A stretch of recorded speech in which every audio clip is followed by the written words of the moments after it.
Notre prochain invité, bien, vous le reconnaissez, c'est notre directeur général du magasin Coop IGA Extra de Montmagny, Francis Rouleau. Bonjour. Bon matin, Michel. Comment ça va? Ça va bien, merci. Oui, à part un petit rhume, Oui. un bon rhume. Un bon rhume, je suis en train de m'en remettre tranquillement pas vite, là. Est-ce que c'est par rapport à la préparation de tout ça qui fait qu'à un moment donné, peut-être que la fatigue atteint le directeur et l'homme aussi? Tu as peut-être mis la main sur le bobo, là. Effectivement, ça peut être un peu de tout ça, là, avant l'arrivée de Noël aussi, là. Avant d'embarquer là-dedans, on jasait un peu avant l'entrevue.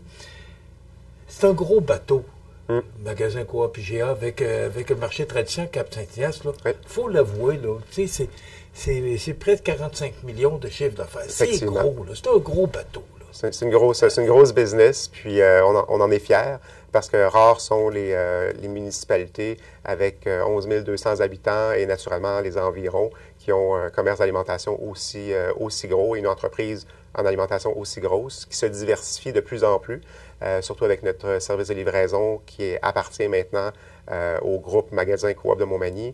Et on se souvient qu'on a toujours l'immeuble à côté du magasin qui est dans lequel la SAC est locataire chez nous, qui fait aussi partie de mon mandat d'opérer ces 4 business-là.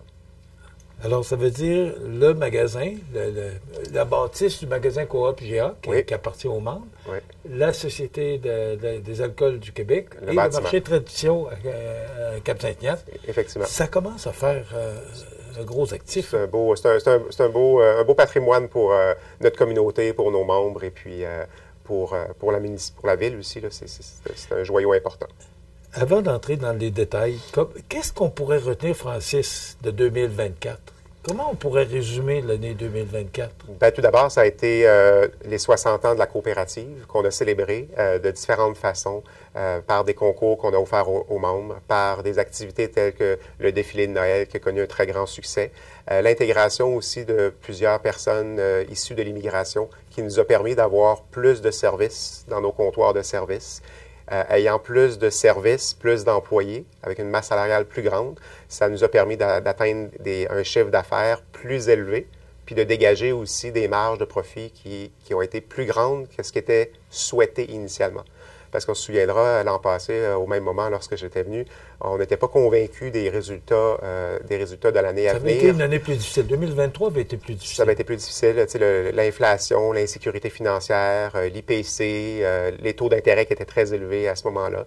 Donc, on n'entrevoyait pas très, très bien 2024. Mais finalement, au fil du temps, avec ce qu'on a fait comme réaménagement au niveau des fruits et légumes, lorsqu'on fait des activités conjointement avec des partenaires d'affaires de la région, des organismes à but non lucratif, et tout comme l'activité d'été, le multiculturel, qu'on a accueilli plus de 2500 personnes dans le stationnement. C'est toutes des initiatives qui, je crois, font en sorte que le consommateur membre ou non membre s'attache à son marché d'alimentation et ne veut surtout pas le voir disparaître. Donc, c'est un peu ce qui démarque l'année 2024. L'augmentation du sentiment d'appartenance? L'augmentation du sentiment d'appartenance, puis de voir aussi qu'on prend soin de nos employés, qu'on prend soin de nos membres, qu'on prend soin aussi du bâtiment, parce que, tu sais, il ne va pas sans dire, après 60 ans, le commerce initial du magasin Coop de Montmagny a beaucoup évolué dans le temps. Et là, on est rendu avec un bâtiment qui a eu des rénovations, qui a eu des agrandissements, mais maintenant, il faut entretenir ce bâtiment-là.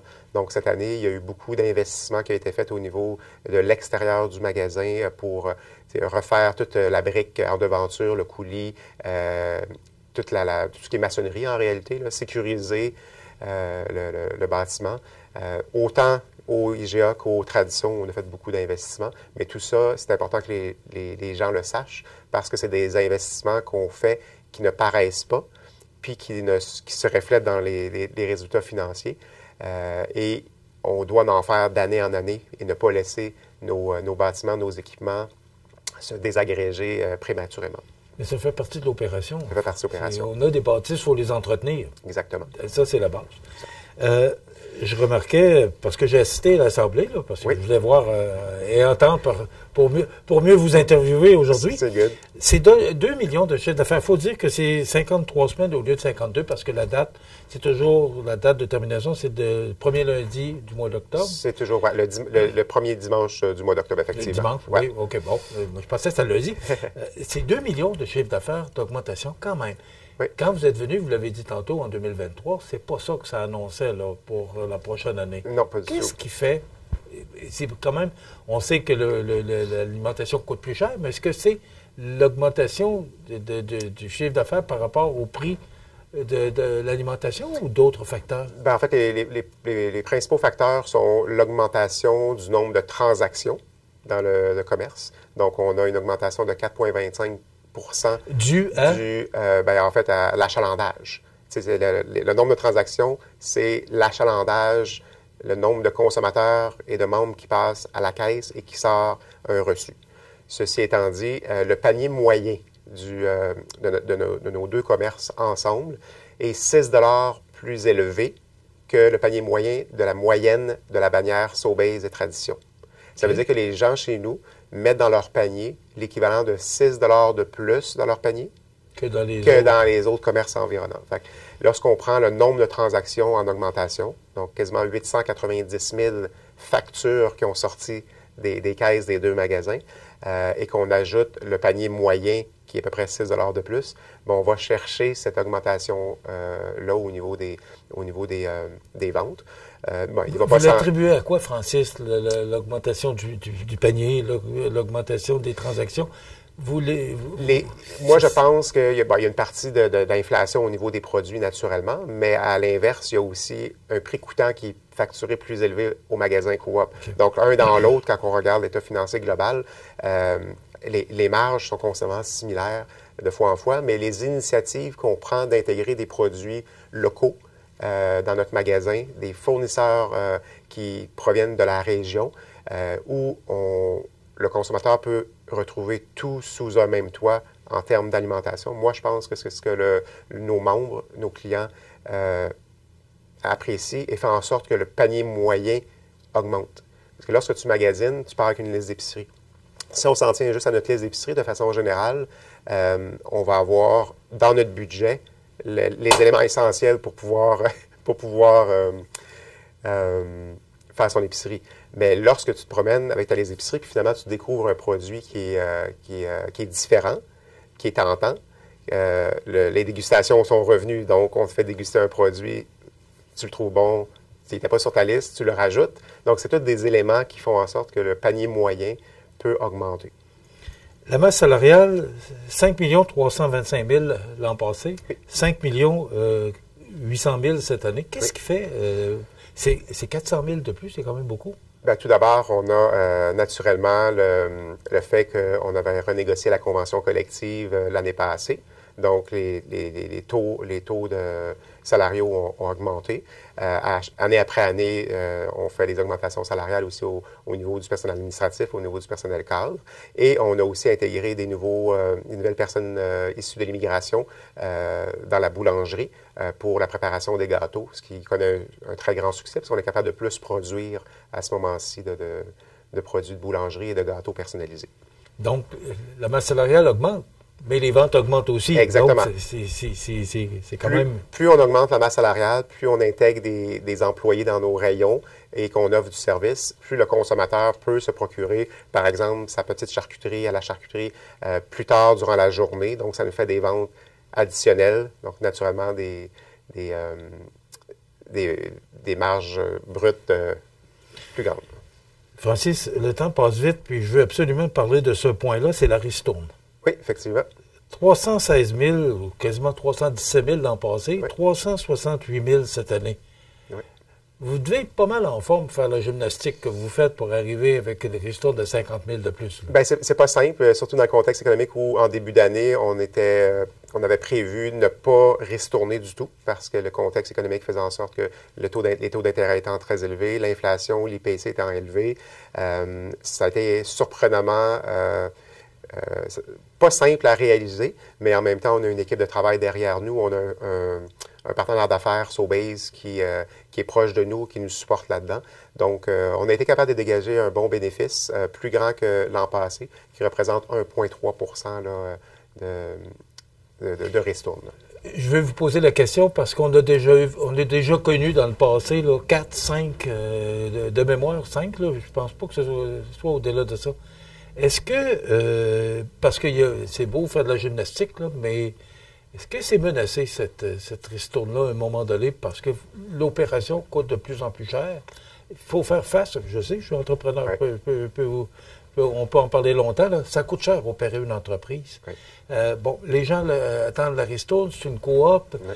mais est-ce que cette gymnastique-là, à un moment donné, vous n'attendrez pas un plafond? Bien, on ne connaît pas vraiment l'avenir, pour être honnête. Les moments où on ristournait des 3, des 3,5, des 4 de ristourne, il y avait aussi une stratégie qui était différente de celle qu'on utilise actuellement, parce qu'on doit s'assurer de garder toujours un minimum dans les comptes de la coop pour pouvoir faire de l'entretien de bâtiment. À l'époque, on ristournait pratiquement 100 de tout ce qui était bénéfice à la coopérative et on n'avait pas de bas de laine en cas de force majeure. Donc, dans la stratégie actuelle, c'est qu'on s'assure toujours de conserver un certain fonds pour pouvoir opérer et pouvoir continuer à donner du service si éventuellement il y aurait urgence. C'est ça. Si arrivait une urgence, bien là, vous êtes capable d'y faire face. Effectivement, c'est ça. Et donc, c'est là le jeu de la ristourne. Parce que cette année, c'est presque 477 000 de surplus, alors que l'an passé, c'était un peu moins de 400 000. Exactement. C'est 77 000 de plus de surplus cette année. Effectivement. C'est des bons résultats. Oui, vous devez être fiers. On est content, on est super content. Puis l'année déjà commence bien. Reste à voir maintenant, là, considérant que l'an passé était une année à 53 semaines. Bon, on s'attend naturellement, avec une année à 52 semaines, à avoir une diminution un petit peu du chiffre d'affaires, mais reste que néanmoins, on fait de la gymnastique avec tous les enjeux qu'on peut avoir dans un magasin, autant que dans l'autre. C'est ce 477 000-là de surplus, est-ce qu'il va justement dans la réserve, dans le bas de laine? Il reste dans la réserve, au complet? De façon générale, oui, parce que il reste dans les comptes de la coopérative pour assurer une bonne continuité des opérations. Francis, vous n'avez pas de boule de cristal? Vous n'avez pas encore? Non, pas encore. Bon. Comment vous voyez la prochaine année? Bon, il y a déjà presque 2 mois de fait, là, parce que vous avez fermé le 5-6 octobre. Là.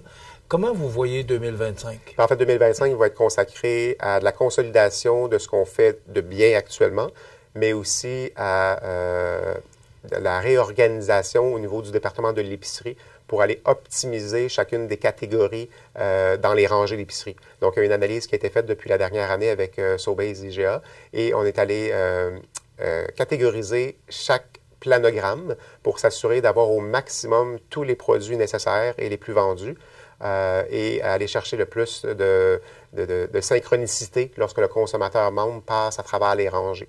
Donc, on va réaligner 100 de la section de l'épicerie, incluant les produits biologiques et sans gluten.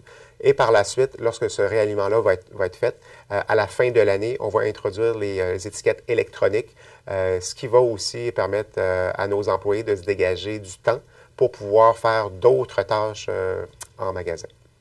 Vous avez souligné, je vais terminer avec ça, vous avez souligné le travail de plusieurs employés qui sont là depuis 30, 35 ans, 40 ans. Oui. C'est quand même extraordinaire de voir qu'il y a des gens qui restent dans l'entreprise. Effectivement. Parce qu'on voit moins ça en 2024. Définitivement. Mais de voir qu'il y a des gens qui restent 30, 35, 40 et plus là, dans une entreprise, c'est quand même digne de mention. Et oui. Ça reflète ce qu'on retrouve dans votre magasin. Ça veut dire que les gens sont bien, les gens sont heureux. Sinon, quand on n'est pas bien, on s'en va. Définitivement. Il y a eu mes prédécesseurs ont fait un super de bon travail.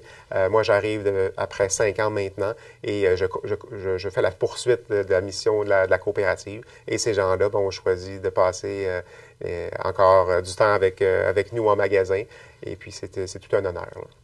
Francis, félicitations pour ces résultats. Merci. Et on va vous souhaiter que 2025 soit aussi bon que 2024. Effectivement. Et je souhaiterais juste mentionner aussi, là, pour tous ceux et celles qui souhaiteraient avoir leur ristourne, Oui, étant donné oui. que Post Canada est en grève, il y aura 2 jours seulement où il y a des collègues en magasin qui vont vous accueillir dans le bistrot entre le yuzu et le chocolat favori. Bon, vous pour l'avez vous remettre la mentionné, ristourne. on manque de monde pour être C'est capable, ça. parce que dans le temps, là, on passait la semaine dans le magasin pour distribuer les Exactement. ristournes. On ne peut plus faire ça. Exactement. Alors là, c'est sur 2 jours. 2 jours, le mercredi 18 décembre et le jeudi 19 de 9h à 21h. On va être prêts à vous accueillir. Ceux et celles qui ne peuvent pas passer pendant ces journées-là devront patienter et attendre le retour des effectifs de Post Canada et recevoir par la poste votre ristourne. C'est bien malgré nous, mais on fait tout ce qu'on peut à ce moment-ci. Il faut s'organiser avec la situation actuelle. Exactement. Merci beaucoup, Francis. Merci, Et Michel. on va vous souhaiter une bonne et heureuse année. C'est très gentil. De joyeuses fêtes. Merci. Francis Rouleau, directeur général du magasin Coop IGA Extra de Montmagny.